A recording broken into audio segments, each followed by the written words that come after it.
বাংলাদেশের 90% বেশি যুব সমাজ নষ্ট হয়েছে একজন নষ্ট মেয়ের পাল্লায় পড়ার কারণে। মেয়েরা ঠিক হয়ে গেলে আমরা ঠিক হয়ে যাব, এবং বিশ্বাস রাখেন এই কথা, একজন মেয়ে যখন বেপর্দায় চলে সে একা নষ্ট হয় তা নয়, বরং তার বেপর্দার রূপ দেখে হাজার হাজার যুবকের চরিত্র নষ্ট হয়ে যায়। সো মেয়ে ঠিক হয়ে গেলে ছেলেরা ঠিক হয়ে যাবে। খাদিজা রাদিয়াল্লাহু তাআলা আনহা হচ্ছেন এমন একজন মহিয়সী নারী যার ব্যাপারে নবীজি সার্টিফিকেট দিয়েছেন তিনি হবেন জান্নাতের সর্বশ্রেষ্ঠ একজন নারী। সুবহানাল্লাহ পড়লেন না? হাদিসে এসেছে হাসবুকা মিন নিসাইল আলামিন আরবা, মারিয়াম, আসিয়া, খাদিজা ও ফাতেমা। পৃথিবীতে সর্বশ্রেষ্ঠ নারী হচ্ছে চারজন নারী। বলেন কয়জন? আসিয়া, খাদিজা, ফাতেমা। এক হাদিসে আসছে মারিয়াম, আর এক হাদিসে আসছে আয়েশার নাম। তার ভেতর থেকে আজকে আমরা যেই নারীর জীবন নিয়ে কথা বলবো সে নারীর নামটা আমি সবার থেকে শুনতে চাই। বলেন না নামটা কি? আমার মনে হয় না যে সবাই এখানে এই জীবনটা নিয়ে পরিপূর্ণ শুনেছেন।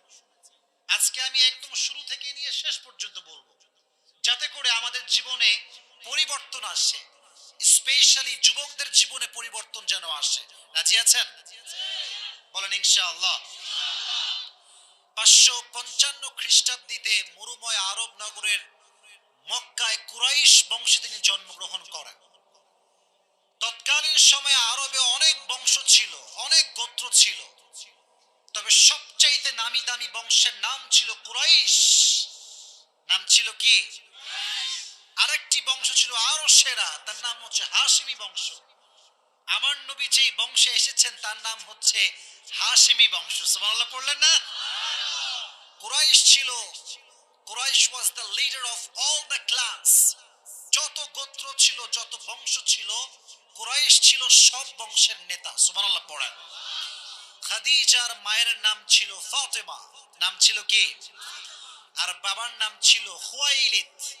যুবকেরা এই জীবনগুলো বুঝতে হবে, ইসলামের ইতিহাস তোমাকে জানতে হবে, নবীর জীবনে তোমাকে জানতে হবে, সাহাবা একরামদের জীবনে জানতে হবে। কারণ সাহাবা একরামদের জীবনী আমরা জানতে পারলে বুঝবো ঈমান কাকে বলা হয়। ঠিক না বলে? এই যে ফিলিস্তিনে আমাদেরকে মারে, হাজার হাজার নারীকে শেষ করে দিয়েছে, ছোট্ট শিশুদের লাশ পড়ে আছে, মাথা একদিকে, হাত আর একদিকে। যদি আমাদের মুসলমানদের নেতৃত্ব থাকতো, সেন্ট্রাল লিডারশিপ, অমর হাজারটা লাগবে না, একটা অমর থাকলে আজকে ফিলিস্তিনের বিজয় সুনিশ্চিত হয়ে যেত। জানতে হবে, আর জানতে হলে পড়তে হবে, শুনতে হবে। আমি যা পড়েছি তা বলবো, বাট আমি দেখতে পাচ্ছি দু একজন একটু অমনোযোগী। আমার চোখে চোখ রাখেন, প্রত্যেকটা শব্দ কান দিয়ে নয়, কি দিয়ে শুনতে হবে। আমি সব সময় বলি মানুষকে আল্লাহ দুইটি কান দিয়েছে, এক হচ্ছে এখানে আর এক হচ্ছে মনের ভেতরে, এটা হচ্ছে হৃদয়ের কান। আমি বারবার বলি কান দিয়ে শুনলে এক কান দিয়ে শুনবেন, আর এক কান দিয়ে বের হয়ে যাবে, বাট হৃদয় দিয়ে শুনবেন, এটা আপনার আজীবন হৃদয়ে থেকে যাবে। ঠিক কিনা বল? তো পিতার নাম ছিল খুয়াইলিদ, পিতার নাম ছিল কি? মাতার নাম ছিল ফাতেমা। নাম ছিল কি? ফাতেমা। এবার আসেন, খাদিজা রাদিয়াল্লাহু তাআলা আনহা ছিলেন এমন একজন নারী যিনি নবীজির জন্মের 15 বছর আগে এবং ইসলাম প্রচারের ঠিক 55 বছর আগে, অর্থাৎ সব মিলায় তার বয়স ছিল নবীজির চাইতে কয় বছর বেশি বলতে পারবেন? 15 বছরের বেশি ছিল। অর্থাৎ যখন তিনি বিয়ে করেছিলেন নবীর বয়স ছিল 25, আর খাদিজার বয়স ছিল কত? সুবহানাল্লাহ পড়লেন না? এখানে মেসেজটা হচ্ছে এইরকম, বিয়ের ক্ষেত্রে বয়সটা it's not a big deal, it's not a big deal. একজন ছোট্ট যুবক ছেলে বড় আপুকেও বিয়ে করতে পারে। কথা ঠিক কিনা বলে? অনেক মেয়েরা বলে যে কিরে তোমার বয়স কম, আমি তোমারে বিয়ে করব কেমনে? তুমি বলবা খাদিজা যদি নবীকে বিয়ে করতে পারে, তুমি আমারে বিয়ে করতে পারবে না কেন? ঠিক কিনা বলে? বয়স এটা ডাজন্ট ম্যাটার, যদি মনের মিল থাকে বয়স কোনো ফ্যাক্ট হয় না, ঠিক কিনা বলে? তো খাদিজা রাদিয়াল্লাহু তাআলা আনহা তৎকালীন সময়ে মরুময় আরব নগরের মক্কার কুরাইশ বংশের সবচাইতে শিক্ষিতা নারী ছিলেন। সুবহানাল্লাহ পড়লেন না? আজকে আমাদের বাংলাদেশে আপনি তাকান, মেয়েরা সামান্য পড়াশোনা করতে গিয়ে ধর্ষণের শিকার হচ্ছে, ব্যভিচারে লিপ্ত হচ্ছে। মাথায় রাখতে হবে, আমার সার্টিফিকেট আমার চরিত্রের চাইতে বেশি দামি নয়, আমার সার্টিফিকেট আমার সম্মানের চাইতে দামি নয়। যে সার্টিফিকেট অর্জন করতে গিয়ে আমাকে আবার চরিত্রকে নষ্ট করতে হয়, সতীত্ব নষ্ট করতে হয়, ওই সার্টিফিকেট আমি গুল্লি মারি, ঠিক কিনা বলেন? Character is most important. যার চরিত্র ভালো তার দাম আল্লাহর কাছে বেশি। সুবহানাল্লাহ পড়েন। খাদিজা রাদিয়াল্লাহু তাআলা আনহা এত শিক্ষিতা ছিলেন, তৎকালীন সময়ে তার মতো শিক্ষিতা নারী পুরো আরব বিশ্বে আর কেউ ছিল না।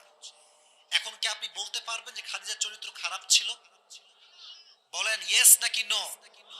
নো, তার চরিত্র খারাপ ছিল না। নবীজি সার্টিফিকেট দিয়েছেন, জান্নাতি মহিয়সী নারীর ভেতরে এক নম্বরে থাকবে খাদিজা রাদিয়াল্লাহু তাআলা আনহা। সুবহানাল্লাহ পড়লেন না? এবার আসেন খাদিজার বেড়ে ওঠার দিকে আমরা যাই। মনোযোগ আছে সবার? আচ্ছা, আমি তো রাজশাহীর মানুষ, আমার ভাষা বুঝতে কোনো প্রকার প্রবলেম কি ফেস করতেছেন আপনারা? এদিকে কুমিল্লার, এদিকে আপনাদের কসবা, মোটামুটি এদের সঙ্গে আমার পরিচিত আছে, দেখা হলেই বলে ভালো আছেন নি, ভালো আছেন নি হুজুর। তো আপনাদের ভাষা খুবই সুন্দর, একটা টাং ভালো, মানে কথার যে ধরনটা খুবই সুন্দর। ওই একটা ভিডিও দেখছিলাম, প্রায় মাঝে মাঝে এটা মজা করে বলি, ওই গ্রামীণ কাস্টমার অফিসে একজন যুবক এই কুমিল্লা কক্সবাজার থেকে ফোন দিছে। ফোন দিয়ে বলছে আসসালামু আলাইকুম, ভালো আছেন নি ম্যাম? বলছে যে হ্যাঁ জি স্যার ভালো আছি, কি সমস্যা? বলছে কি এর সমস্যা, কি এর বালা, যে 25 টাকা ফুরাই জায়গা কিছু বুঝি না আমি। তো এটা খুব ভাইরাল হয়েছিল। তখন আমি কুমিল্লার ভাষার যে একটা টান আছে, একটা আলাদা টান আছে, তখন আমি বুঝতে পেরেছি। তবে সুন্দর ভাষা, আমরা সবাইকে ভালোবাসি, সবার ভাষাকে আমরা সম্মান করি, কথা ঠিক কিনা বলা? তা আমার ভাষা বুঝতে কোনো সমস্যা হচ্ছে না তো? খাদিজা রাদিয়াল্লাহু তাআলা আনহা যখন একটু বড় হতে শুরু করলেন, তার বাবা খুয়াইলিদ মরুময় আরবে ঘোষণা করলেন আমার একমাত্র মেয়ে খাদিজায় কে বিয়ে করবে, আমাকে প্রস্তাব পাঠাও। অনেক প্রস্তাব আসলো। প্রথম যার সঙ্গে বিয়ে হলো তার নাম ছিল আবু হালা জাহরা, অনেক উঁচু বংশের ছেলে। প্রথম বিয়ে হলো, প্রথম বিয়ে হয়ে প্রথম সন্তান হলো, তার নাম হচ্ছে হিন্দ। তার নাম কি যুবক ভাইয়েরা? হিন্দ। বিয়ে হলো, বাচ্চা হলো। দুঃখের বিষয় হচ্ছে বাচ্চা হওয়ার পরেই প্রথম স্বামী মারা গেল। যেই মেয়ের স্বামী হারায় একমাত্র সেই বোঝে যে স্বামী হারাবার কষ্ট কত বেশি। মনে রাখবেন, একজন নারীর দাম ততক্ষণ পর্যন্ত আছে যতক্ষণ তার স্বামী আছে। যার স্বামী নাই তার সমাজে 2 পয়সা দাম মানুষ দিতে চায় না, ঠিক না বলা? স্বামী মারা গেলেন, প্রথম বিয়ে শেষ। সেকেন্ড টাইম তার বাবা আবার পাত্র খুঁজতে শুরু করলেন, যে পাত্র কে আছে আমার খাদিজাকে বিয়ে করবে। আরেকজন পাত্র আসো, তার নাম হচ্ছে আতিক। বিয়ে হয়ে গেল, সেই ঘরে আরেকটা সন্তান আসলো। দুঃখের বিষয় হচ্ছে সেকেন্ড হাজবেন্ডও শেষ, মারা গেলেন। প্রিয় ভাইয়েরা, যুবক ভাইয়েরা এটা ভালো বুঝবে, যে যাকে পছন্দ করে, যে যাকে ভালোবেসে বিয়ে করতে চায়, সে হারায় গেলে বোঝে যে তার যন্ত্রণা কত বেশি, ঠিক না বল? দেখবেন যারা ছ্যাঁকা খায়, এরা গাঁজা মদ খেয়ে জীবনটাই ব্যাখ্যা করে ফেলে। এরকম যুবক আছে না নাই? না, কসবা ব্রাহ্মণবাড়ি এইসব যুবক নাই। আরে নাই, আমার কোনো দোষ নাই, এরাই বলেছে এরকম যুবক আছে। তবে মাথায় রেখো একটা কথা, এদিকে আমার কথা শোনো, মাথায় রাখবা, তুমি যেই মেয়ের জন্য গাঁজা মদ খেয়ে জীবন নষ্ট করবা, সে ধুমাইয়া আর একজনের সংসার করে বেড়াবে, সে আর এক টাকলাকে বিয়ে করে সুখী হয়ে যাবে। টাইম নাই, কাউ গুনার টাইম নাই। তুই ছেড়ে গেছিস মানে তোর চাইতে হাজার কোনো উত্তম আমার জন্য অপেক্ষা করছে, ঠিক কিনা? Wait for the right person, সময়ের অপেক্ষা করো, আল্লাহ তোমাকে দিবে ইনশাআল্লাহ। তো খাদিজা একটু হতাশ, প্রথম স্বামীও নাই, দ্বিতীয় স্বামীও নেই। تقرر خديجة أنها لن تتزوج مرة أخرى।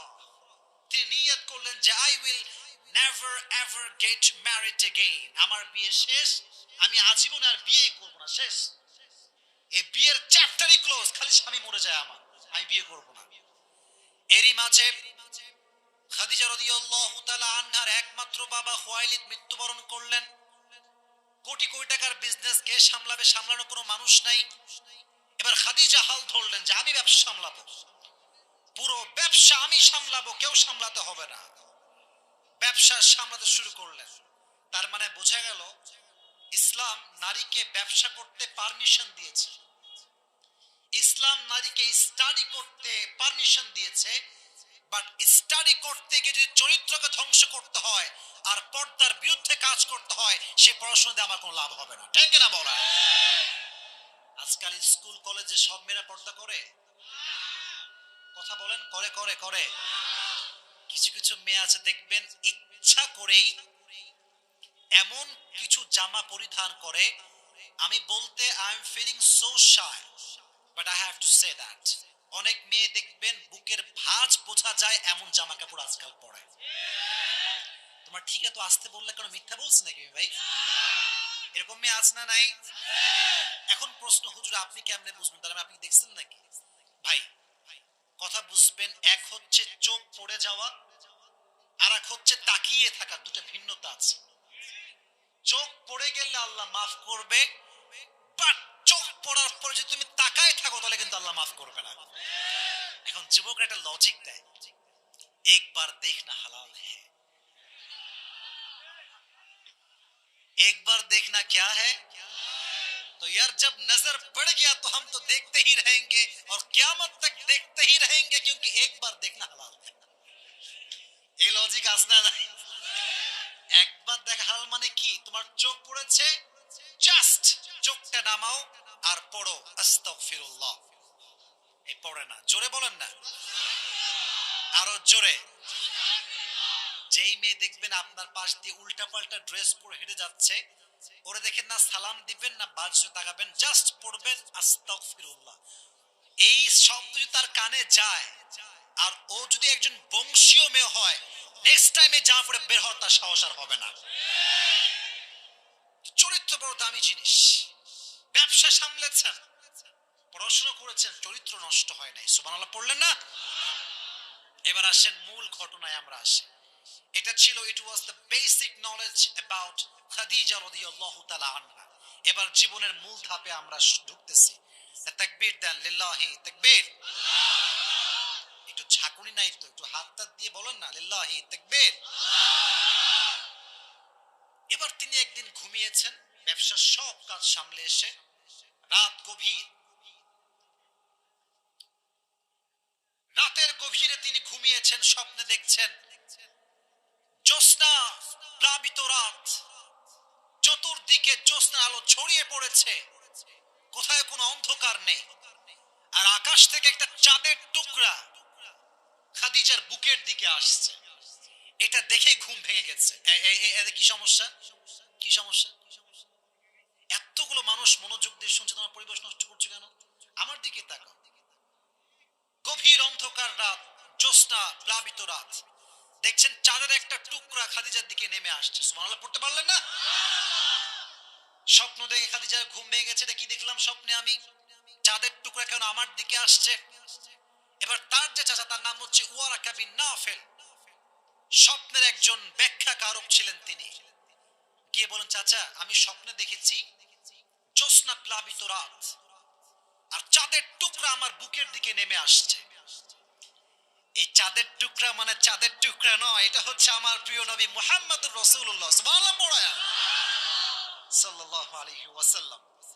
তো ওয়ারাকা বিন নাফেল বলছে, তুমি কি স্বপ্ন সত্যি এটা দেখেছো? সত্যি এইটা? বলছে ইয়েস, আমি এই স্বপ্নই দেখেছি। উনি বললেন, আমি তাওরাত এবং ইনজিল পড়েছি, তোমার স্বপ্নের ব্যাখ্যাই হচ্ছে তুমি খাদিজা, একজন অসাধারণ ব্যক্তিত্বপূর্ণ মানুষ, যিনি শেষ নবী হবে, তুমি সেই প্যারা নবীর স্ত্রী হতে চলেছো। সুবহানাল্লাহ পড়লেন না? খাদিজার মনে একটা খুশির ছোঁয়া। প্রথম স্বামীও শেষ, দ্বিতীয় স্বামীও শেষ। মনে করেছিলেন যে কখনো আর বিয়েই করবে না, বাট মাথায় রাখবেন জীবনে যত দুঃখই আসুক না কেন, একটা কথা রিপিট আফটার রিপিট করবেন, ये दिन दिन नहीं है और भी दिन বাকি। এই দিন দিন না, আরো দিন আছে না নাই?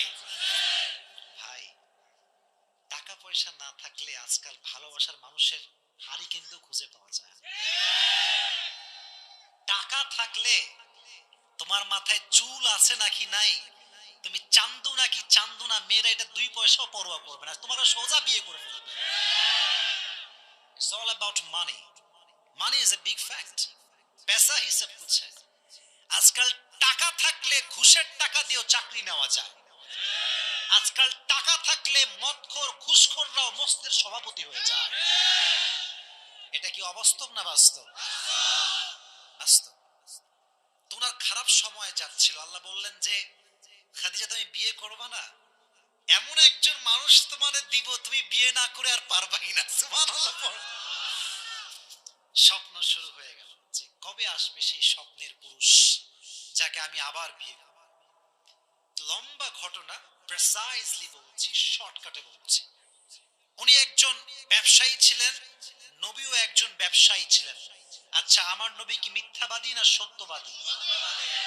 নবীর একটা উপাধি সবচেয়ে ফেমাস, কি বলতে পারবেন? আল আমিন। বলেন কি? সত্যবাদী। মিথ্যা কখনো বলতেন না, জবান দিয়ে যা বলতেন তাই মধু বের করতেন। সুবহানাল্লাহ পড়েন। তো খাদিজার কাছে খবর পৌঁছে গেল যে মক্কাতে এমন একজন যুবক আছে, যে বিশ্বস্ত যুবক, যে ব্যবসা করলে 1 টাকাও মেরে খায় না, কার ওয়াদা ভঙ্গ করে না। কে সেই যুবক? খুঁজে বের করো। তাকে খুঁজে বের করা হলো। তো তখন তিনি বললেন যে উনাকে আমার কাছে নিয়ে আসেন, আমি তার সঙ্গে ব্যবসার ডিল করব। তো নবী ছিলেন একজন ব্যক্তিত্ব সম্পূর্ণ মানুষ।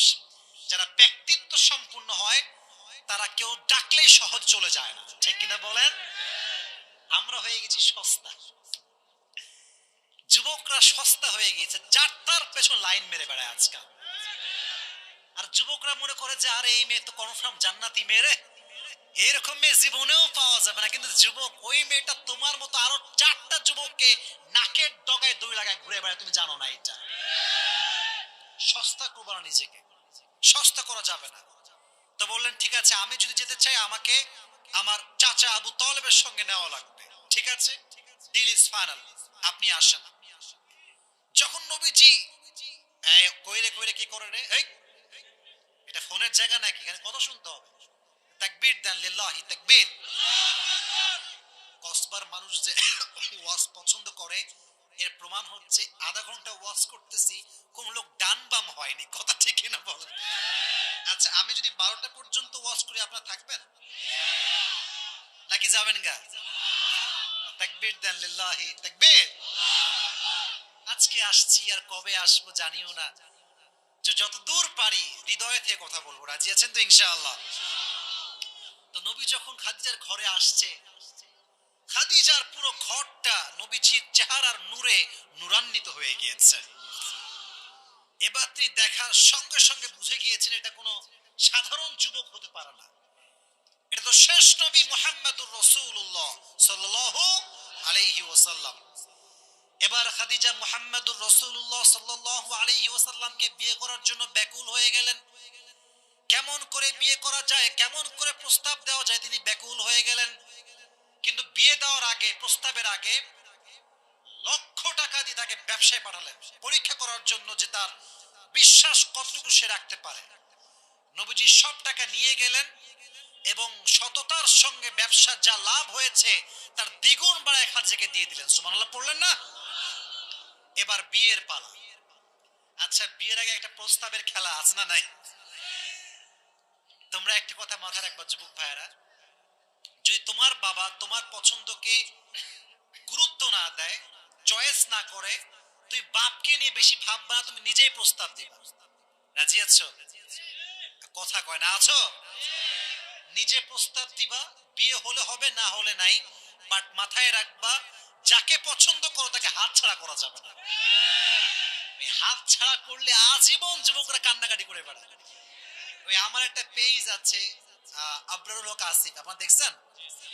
ওই পেজে যুবকদের হাজার হাজার মেসেজ যে হুজুর যারে পছন্দ করতাম তার বিয়ে হয়েছে এক টাকলার সঙ্গে, আমি বেদনায় শেষ। তো নিজে পছন্দ করে নিজেই বলবা। তো খাদিজা কাকে দিয়ে বলাবে এটা উনি খুঁজতেছে, মাধ্যম কাকে পাওয়া যায়। তো উনি একজন গোলাম পেয়েছেন, তার নাম হচ্ছে নাফিসা।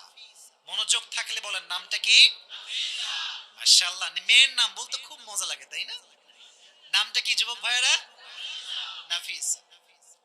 তো এবার নাফিসা নবীর কাছে আসছে খাদিজার পক্ষ থেকে বিয়ের প্রস্তাব নিয়ে। বলছে আচ্ছা মুহাম্মদ, তখন তো তুমি নবী নন, সাধারণ মানুষ, আচ্ছা বলো তো তুমি বিয়ে করো না কেন? নবীর বয়স হচ্ছে 25 ইয়ার্স। কত বছর বয়স? 25 বছর। তো নবী বলছে টাকা পয়সা কম তো, তাই বিয়ে করতে পারতেছি না। টাকা পয়সা নাই, বাড়ি নাই, কিছু নাই, কেমনে খাওয়াবো, কই রাখবো? তো নাফিসা সুযোগ বুঝে কোপ মারছে। আচ্ছা মুহাম্মদ, মনে করো তোমাকে আমি এমন একজন মেয়ের সন্ধান দিব যাকে বাড়িও দেওয়া লাগবে না, গাড়িও দেওয়া লাগবে না, থাকার জায়গা দেওয়া লাগবে না, খাওয়াও দেওয়া লাগবে না, সেই তোমাকে দিবে। তুমি কি রাজি আছো? বলছে আমি তো এক পায়ে রাজি। সুবহানাল্লাহ পড়লেন না? খাওয়াও দেওয়া লাগবে না, বাড়িও দেওয়া লাগবে না, কিছু দেওয়া লাগবে না, আমি আগেই রাজি, অগ্রিম ইয়েস। তো মেয়েটাকে, তো নাফিসা বলতে একটু ইতস্ত বোধ করছে এই জন্য কারণ নবী তো খাদিজা সাথে কয় বছরের ছোট? 15। বলেন কত? বলেন না কত? কত? লজ্জা পাচ্ছে যে কেমনে বলি। তো নাফিসা শেষমেশ বলেই ফেলেছে এটা হচ্ছে খাদিজা রাদিয়াল্লাহু তাআলা আনহা। নবীজি মুচকি হাসি দিয়ে বলছেন আরে আমি তো আগেই প্রস্তুত। সুবহানাল্লাহ পড়েন। এবার যখন বিয়ের ডিল ফাইনাল হয়ে গেল, বিয়ের আসর বসে গিয়েছে, নবীজি আসছেন, খাদিজা রাদিয়াল্লাহু তাআলা আনহাও আসছেন। খাদিজার পক্ষে আসছেন ওয়ারাকা বিন নাফিল, আর এসেছে ওমর ইবনে আসাদ, আর নবীর পক্ষ থেকে এসেছেন আবু তালেব। নামটা কি? এই বিয়ের ক্ষেত্রে মোহরের দরকার আছে না নাই? আজকালকার মেয়ের বাপরা যে ডিমান্ড করে, যুবকের অবস্থা খুব খারাপ হয়ে যায়। মুরব্বীরা রাগ করবেন না, কয়েকজন মুরব্বী আছেন, বলে ফেলি, বলবো? আচ্ছা বাদ দেন, নাই বলে বাদ দেন, বলা যাবে?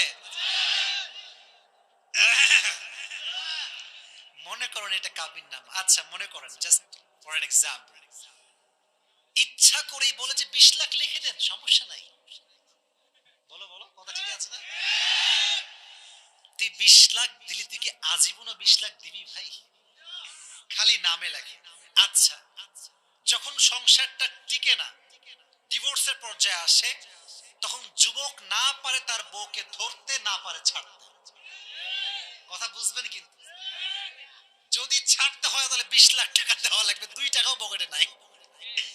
আর যদি ধরতে হয়, এমন একটা কুটনি মেয়ে বিয়ে করছে জীবনটাই জাহান্নাম হয়ে গিয়েছে। এগুলো করবেন না, যা দিবেন তাই লিখবেন। রাজি আছেন? 10 লাখ লেখে আর বাসরাতে বইয়ের পা ধরে মাফ চাই। আমার মনে হয় এর চাইতে কাপুরুষতার কাজ দুনিয়াতে আর কিচ্ছু হতে পারে না। আমার কাজ কাম নাই বইয়ের কাছে মাফ চাবো মোহর নিয়ে, তাই না? আমি বীর পুরুষের সন্তান, আমি যা দিতে পারবো তাই আমি লিখে দিব, ঠিক কিনা বলেন?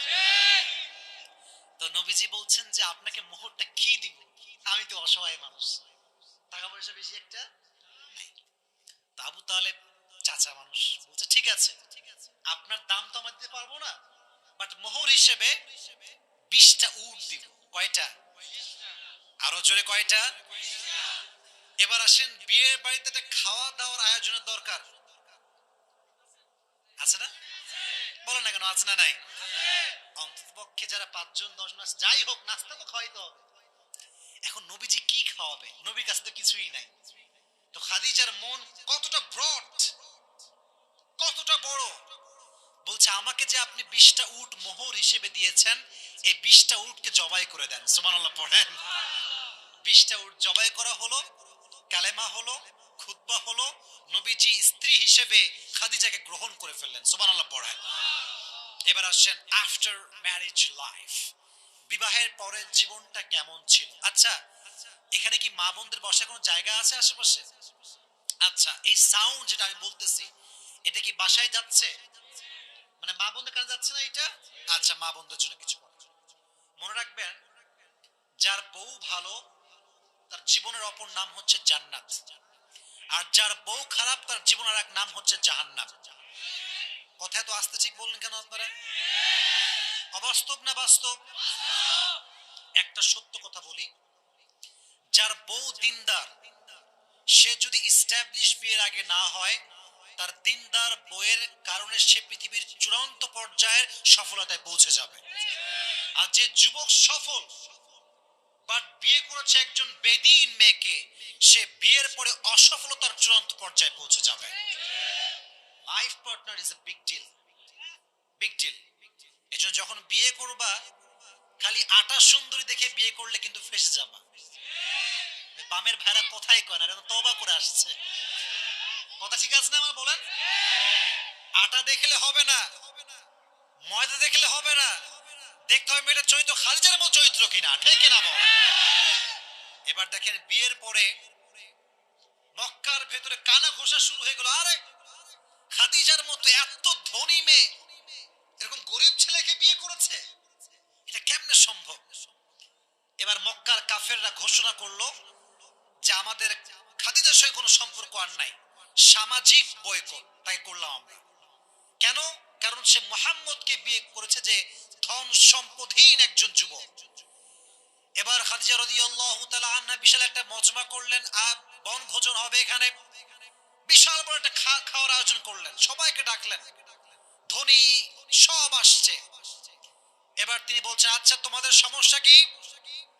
আমার স্বামীর ব্যাপারে তোমাদের সমস্যা কোথায়? তো বলছে, আপনার স্বামী গরিব, আপনি হচ্ছেন ধনী। স্বামী হচ্ছে গরিব, আপনি হচ্ছেন, এটাই আমাদের সমস্যা। বলছে তাই? তাহলে শোনো, আমি খাদিজা ঘোষণা করছি, আমার যত সম্পত্তি আছে সমস্ত সম্পত্তি আজকে আমি আমার স্বামীর নামে লিখে দিলাম। সুবহানাল্লাহ পড়ে। আমি আমার স্বামীর নামে সমস্ত সম্পত্তি লিখে দিলাম। এবার তোমাদের সমস্যা কোথায় বলো? এবার আর কেউ কথা বলো না, সবাই চুপচাপ, কোনো জবাব নাই, সবাই চুপচাপ বসে আছে। যখন সবাই চলে গিয়েছে, মোহাম্মদ বলছে, খাদিজা তোমার সম্পত্তি আমার এক ভাগও লাগবে না।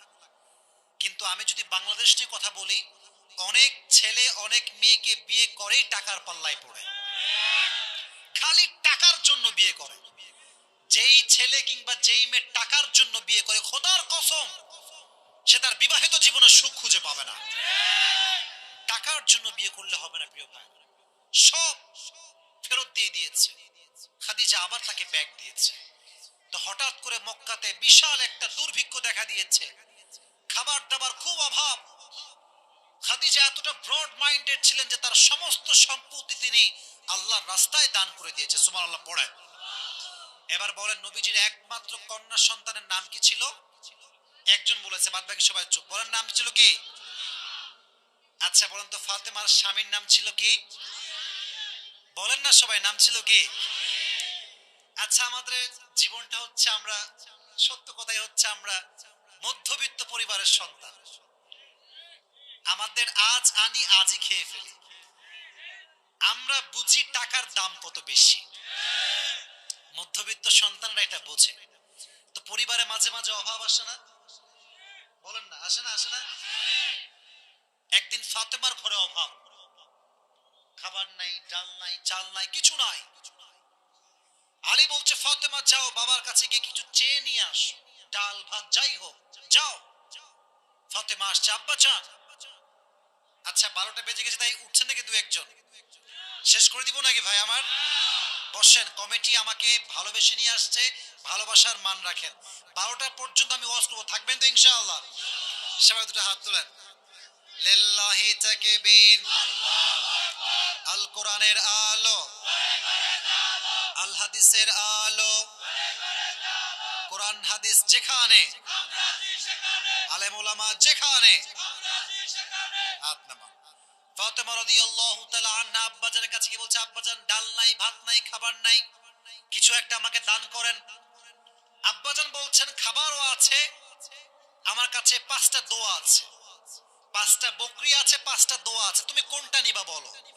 বলছে আব্বাজান আমাকে 5টা বকরি নয় 5টা দোয়া শিখায় দেন। আমার সঙ্গে সকলে দোয়াটা পড়বেন, সকলেই বলেন ইয়া আউয়ালাল আউয়ালিন ইয়া আখিরাল আখিরিন ইয়া যাল কুওয়াতিল মাতিন ইয়া রাহিমাল মাসাকিন ইয়া আরহামার রাহিমিন। এই 5টা শব্দের দোয়া জানি মুখস্থ হয়নি, এটা ইউটিউবে আপলোড হবে, মুখস্থ করবেন। এই দোয়া যে অভাবে পাঠ করবে আল্লাহ তার সমস্ত অভাবকে দূর করে দিবে। তো আব্বা দোয়াই শুধু দিবেন? হ্যাঁ, শুধু দোয়া। দোয়া নিয়ে ফিরে আসছে। আলী রাদিয়াল্লাহু তাআলা আনহু ঘরের কোনায় দাঁড়িয়ে আছেন, কি খাবার নিয়ে আসবে আমি দেখতে চাই। দেখছে খাবার নাই, হাত ফাঁকা। ফাতেমা খাবার কোথায়? খাবার নিয়ে আসো নাই? তোমার হাত তো ফাঁকা। তো ফাতেমা বলছে আমার হাত ফাঁকা না, হাত লোড আছে। ভালো করে দেখাও, ভালো করে দেখো। যাহাবতু লিদ দুনিয়া ওয়া জিতু বিল আখিরা। আমি বাবার কাছে দুনিয়া চাওয়ার জন্য গিয়েছিলাম, আমার আব্বা আমাকে আখিরাত দিয়ে বিদায় দিয়ে দিয়েছে। অভাব আসলে কোন প্রকার চাপ নেবেন না, দোয়া করবেন, দান করবেন। রাজি আছেন ইনশাআল্লাহ? বলবেন অভাবে আবার দান করব কেমনে? পকেটে 10 টাকা আছে, 1 টাকা দান করবেন। 20 টাকা আছে, 2 টাকা দান করবেন, বাট দান করবেন। রাজি আছেন তো ইনশাআল্লাহ? একবার ফাতেমা রাদিয়াল্লাহু তাআলা আনহা আলীকে বলছেন, আলী আমি তো সুতা বানিয়েছি, আপনি সুতাগুলো বিক্রি করে আসেন। তো যখন বাজারে গিয়ে সুতা বিক্রি করেছে, দাম হয়েছে 6 দিরহাম। কয় দিরহাম? তো যখন নিয়ে আসবে 6 দিরহাম, বাসার দিকে একজন গরিব এসে বলছে, আলী আমি ক্ষুধার্ত মানুষ, কিছু দান করো আমাকে। এবার আলী রাদিয়াল্লাহু তাআলা আনহু 6 দিরহাম দান করে দিয়েছে। সুবহানাল্লাহ পড়লেন না? যখন দান করে দিয়েছে 6 দিরহাম, তখন যখন ফিরে আসবে একজন লোক এসে বলছে, এই শোনো আলী তুমি কি একটা উট নিবা আমার থেকে? বলছে আপনি কে? বলছে তুমি নিবা কিনা তাই বলো। বলছে দেন আমাকে, সমস্যা নাই। কত দিরহাম? বলছে দিরহাম দেওয়া লাগবে না, বিক্রি হলে আমাকে ব্যাগ দিও তাহলেই হবে। তো যখন উট নিয়ে যাচ্ছে, একজন লোক এসে দাম কত ভাই বলেন? বলছে আপনি নিবেন না কি? বলছে হ্যাঁ। বলেন দাম কত? বলছে 600 দিরহাম। সুবহানাল্লাহ পড়লেন না? দান করেছিল কয় দিরহাম আর পেয়েছে কয় দিরহাম? 600। 6 এর বদলে 100 100 করে 600। তো যখন বাসায় আসছে, মালিক আর খুঁজে পায় না, কার কাছে দিলাম, কে নিয়ে গেল, খুঁজে পায় না। তো এবার নবীজি বলছেন, আলী কি খবর বলো। ঘটনা কি তুমি বলবে না আমি বলবো? বলছে নবী আপনিই বলেন। তুমি যখন 6টা দিরহাম আল্লাহর রাস্তায় অভাবে দান করেছো, আল্লাহর বড্ড পছন্দ হয়েছে। তো প্রথম যে ব্যক্তি তোমার থেকে উট বিক্রি করেছে, সে সাধারণ কোনো মানুষ নয়, সে জিব্রাইল তোমার কাছে বিক্রি করে গিয়েছে। এত আস্তে সুবহানাল্লাহ পড়লেন প্রিয় ভাইয়েরা। খাদিজা, ফাতেমা, আলী যেমন অভাবে দান করেছে, আমরাও দান করব তো ইনশাআল্লাহ।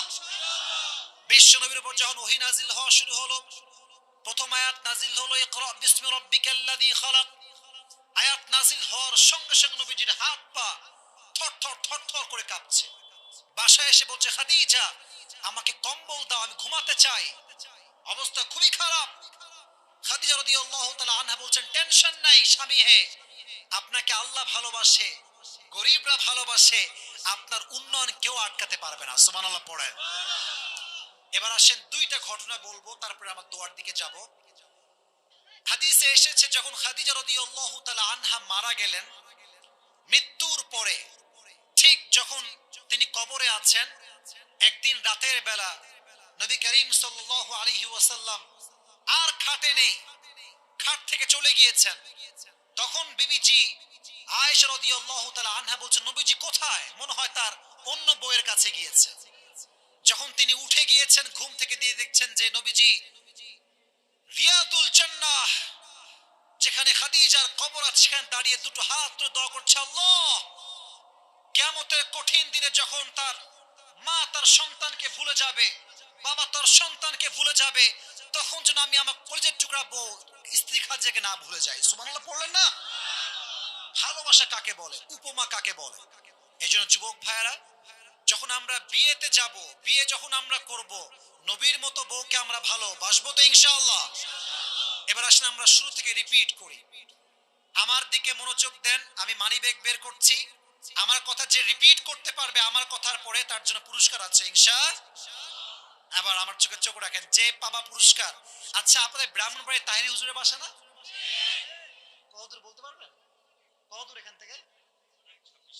26-27 কিলো, তাই না? সেই দিন তাহিরি হুজুর আপনার ওমরায় গিয়েছিল। ওমরাতে আমায় কল দিয়েছিল, আপনার কাবা চত্বর থেকে কল দিয়েছে। ওখানে আমাদের কিছু ভক্তরা আছে, ভালোবাসা মানুষরা আছে। তো দেখেন আমরা কওমি আলিয়া সুন্নি ওয়াহাবি মারামারির সময় নাই, ঐক্যতার বাংলাদেশ আমাদের গড়তে হবে, ঠিক কিনা বলেন? আমাদের মাঝে মারামারি, অমকে লম্বা টুপি, আমাকে ছোট টুপি, অমকে কওমি মাদ্রাসায় পড়ছে, অমকে আলিয়া মাদ্রাসায় পড়ছে, মারামারি আছে না নাই? তো তাহির হুজুরকে দেখলাম যে না, উনি ওই মনোমাইন্ডের লোক না। আমাকে কল দিয়ে বললো, হুজুর আপনার যখনই ব্রাহ্মণ বাড়ি আসবেন আমার বাড়ি আপনার জন্য মেহমান খানা। তো যখন এই কথা শুনলাম, মিডিয়ার লোকেরা আছে এখানে, আমার কলিজা ঠান্ডা হয়ে গেছে। এর কারণটা হচ্ছে আলেমরা যদি আলেমকে ভালোবাসতে পারে গোটা বিশ্বব্যাপী ইসলামের বিজয় সুনিশ্চিত হয়ে যাবে, ঠিক না? আপনাদের একটা ওয়াদা করাই দিয়ে যাই, যে কোনো মাহফিলে বক্তার ওয়াজ ভালো লাগুক কিংবা খারাপ লাগুক সেটা ব্যাপার না, যদি বক্তা কোনো ওয়াইজকে নিয়ে অন্য কোনো হুজুরকে নিয়ে গীবত করে আপনি সঙ্গে সঙ্গে কাউন্টার দিবেন। আপনার ওয়াজ মন চাইলে আপনি করেন, না করেন আপনার ব্যাপার এটা, কিন্তু আপনি আমাদের মাহফিলে এসে কোনো হুজুর নামে বদনাম করতে পারবেন। এই ব্যাপারে কমিটি অ্যালার্ট হয়ে যায়, যুব সমাজ অ্যালার্ট হয়ে যায়, হুজুররা মিডিয়ার সামনে হুজুর হুজুর মারামারি লাগাতে পারবে না, ঠিক কিনা বলেন? আজীব একটা তামাশা। আমি এখানে ওয়াজ করতে আসছি, কারণ গীবত করতে আসিনি। আমি যদি এখানে ওয়াজ করতে আসি মেম্বার সাহেবের নামে গীবত করি, তাহিরি হুজুরের গীবত করি, আজহারি গীবত করি, মানুষ কি শিখবে আমার থেকে, ঠিক কিনা বলেন যুবক ভাই? ফেসবুকে ঢুকা যায় না, অমক হুজুরকে দিল বিশাল বড় বাস, আছে না? আছে না?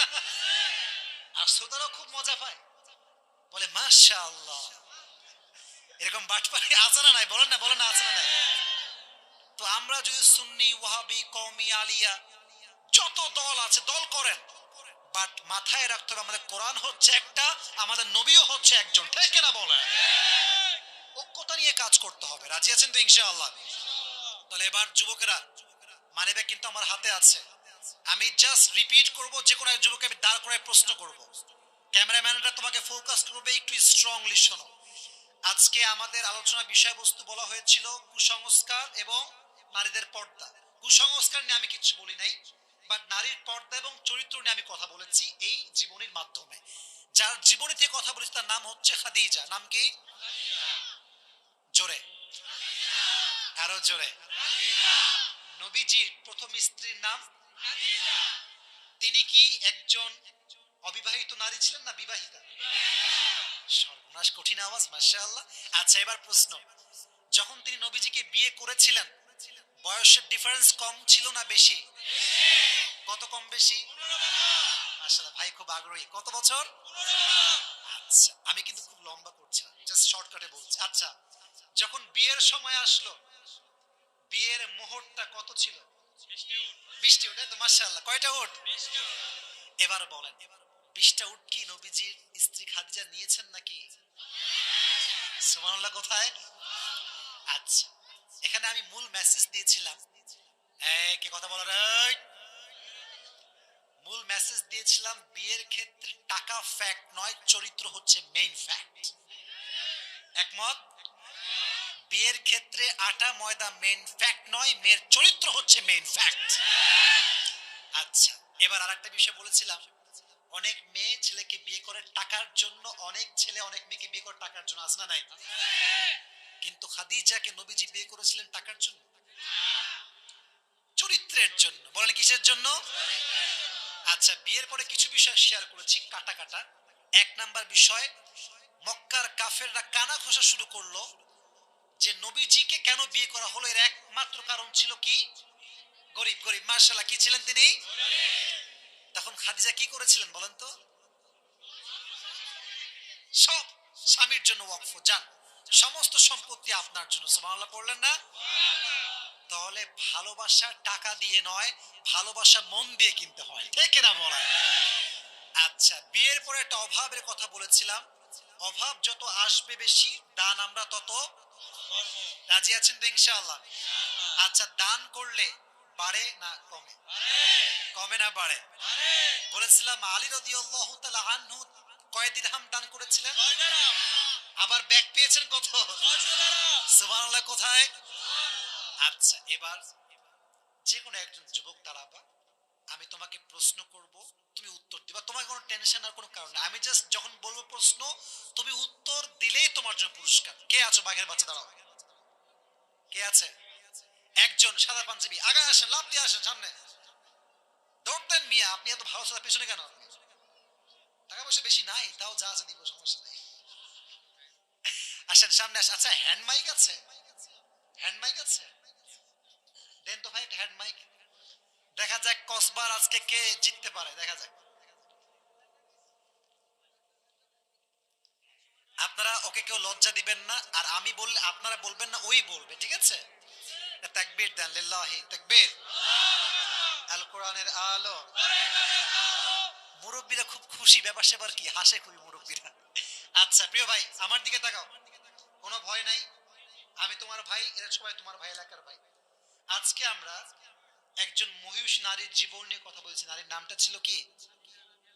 এই সাউন্ড মনে হয় দেওয়া নাই ভাই, দেওয়া যাবে সাউন্ডটা? এবার দেওয়া আছে? হ্যাঁ এই তো, এবার এবার আছে, বলো। খাদিজা রাদিয়াল্লাহু তাআলা আনহা। মাশাআল্লাহ। আচ্ছা বলো তো, নবী যখন খাদিজাকে বিয়ে করেছিলেন, বয়সের ডিফারেন্স কতটুকু ছিল? 15 বছর। 15 বছর, মাশাআল্লাহ। আমি বলেছিলাম বিয়ের ক্ষেত্রে সবচেয়ে গুরুত্বপূর্ণ বিষয়টা কি? চরিত্র। মাশাআল্লাহ। আর একটা প্রশ্ন আমি করি তোমাকে, তোমাকে শ্রোতা হিসেবে চেক করতে চাই। খাদিজা যে বংশে জন্মগ্রহণ করেছিলেন, সেই বংশের নামটা কেউ বলবে না, তুমি বলো দেখি। হাশিমি বংশ। না, কুরাইশ। আচ্ছা সমস্যা নেই, এটা আমি এমনি জিজ্ঞেস করলাম। আচ্ছা, আরেকটা প্রশ্ন তোমাকে করি জাস্ট চেক করার জন্য। আচ্ছা একটা বিষয়, খাদিজা যখন তিনি জন্মগ্রহণ করেন, বড় যখন হন, তিনি কি অশিক্ষিত ছিলেন না শিক্ষিত ছিলেন? শিক্ষিত ছিলেন। শিক্ষিত হতে গিয়ে উনি কি চরিত্রকে হারিয়েছেন না রক্ষা করেছেন? রক্ষা করেছেন। মাশাআল্লাহ। এবার বলো, নবীর যখন বিয়ে হয় খাদিজার সঙ্গে, ওনাদের মোহরটা কি ছিল? 20টি উট। 20টি উট কি খাদিজা অ্যাকসেপ্ট করেছিলেন? জি না। অ্যাকসেপ্ট করেছিলেন, বাট কি করেছিলেন? সুবহানাল্লাহ পড়লেন না আপনারা? বিয়ের পরে একটা সমস্যা হয়েছিল, মক্কার সমস্ত কাফেররা বলেছিল যে নবীজি কেন খাদিজাকে বিয়ে করেছে, খাদিজা কেন গরিবকে বিয়ে করেছে, এর সমাধান খাদিজা কিভাবে করেছিলেন বলো না? খাদিজাকে বলেছিল তুমি গরিবকে কেন বিয়ে করেছো, তো খাদিজা একটা কাজ করেছিলেন, সেই কাজটা কি বলতে পারবা? You can't. উত্তরটা হচ্ছে খাদিজা তার সমস্ত সম্পত্তি নবীজিকে ওয়াকফ করে দিয়েছিলেন। সুবহানাল্লাহ পড়লেন না? মোটামুটি সে পেরেছে, না পারা না। আচ্ছা আরেকটা বিষয়, বিয়ের পরে মক্কায় একটি দুর্ভিক্ষ আসে, তখন খাদিজা কি করেছিলেন? অভাব এসেছিল, তখন তিনি কি করেছিলেন? সমস্ত সম্পদ দান করেছিলেন। সুবহানাল্লাহ পড়েন। আমি দুটি ঘটনা বলেছিলাম, এই একটা জিজ্ঞেস করব। আলী রাদিয়াল্লাহু তাআলা আনহু অভাবেও দান করেছিলেন কয় টাকা এবং ব্যাক পেয়েছেন কয় টাকা? এটা লাস্ট কথা। 6 দিরহাম দান করেছেন, ব্যাক পেয়েছেন 600 দিরহাম। সুবহানাল্লাহ পড়েন। ও অনেক ভালো পেয়েছে, এবং আমি যেগুলো বলেছি সব কাট টু কাট বলেছে। তাকবীর দেন, লিল্লাহি তাকবীর। তোমার নাম কি? ইব্রাহিমকে আল্লাহ নেক হায়াত দান করুন। শুনুন ভাই, একটা কথা বলি, অনেক শ্রোতা আসে মোবাইল টিপতে আর বক্তার চেহারা দেখতে, ওয়াজ শুনতে খুব কম মানুষ আসে। আমি অনেক ওয়াজে দেখেছি খালি আমারে দেখতে আসে, ওয়াজ শোনে না। তো আজকে ব্রাহ্মণবাড়িয়া প্রমাণ করেছে তারা দেখতেও আসছে, কোরআনের কথাও তারা শুনতে আসছে, ঠিক না বলো? ওনাকে ওই সাইড থেকে নিয়ে আসেন, আপনি ওই সাইড থেকে উঠে আসেন। ওনার নাম কি জানো? ইব্রাহিম। ইব্রাহিম আমাদের কিসের নাম? জাতির পিতার নাম। বলেন কিসের নাম? আল্লাহ তাকে নবীর মতো ইমানে নূরান্বিত করে দিক, পড়া আমিন। ইব্রাহিম তুমি কি বিয়ে করছো? বিয়ে করেন, আল্লাহকে সুন্দর বউ দিক, পড়া আমিন। চরিত্রবান বউ দিক, পড়া আমিন। ভাই টাকা পয়সা খুবই কম, গরিব মানুষ, দূর থেকে আসছি, 1000 টাকা ছিল, কম হয়েছে নাকি? 1000 টাকা দিয়ে মোবাইল এমবি ভরে উল্টা পাল্টা করবা না। 1000। আচ্ছা মাশাআল্লাহ, আল্লাহকে কবুল করে, পড়া আমিন। এই যুগে স্মার্টফোন না থাকা মানে ও কনফার্ম মোডে জান্নাতি হয়ে গেছে। আল্লাহকে জান্নাতি হিসেবেই কবুল করে, পড়া আমিন। আচ্ছা দোয়া করছি। মাশাআল্লাহ মাশাআল্লাহ, অনেক দোয়া থাকবে। মাশাআল্লাহ, বসো বসো বসো বসো, তুমি বসো, এখানে বসো।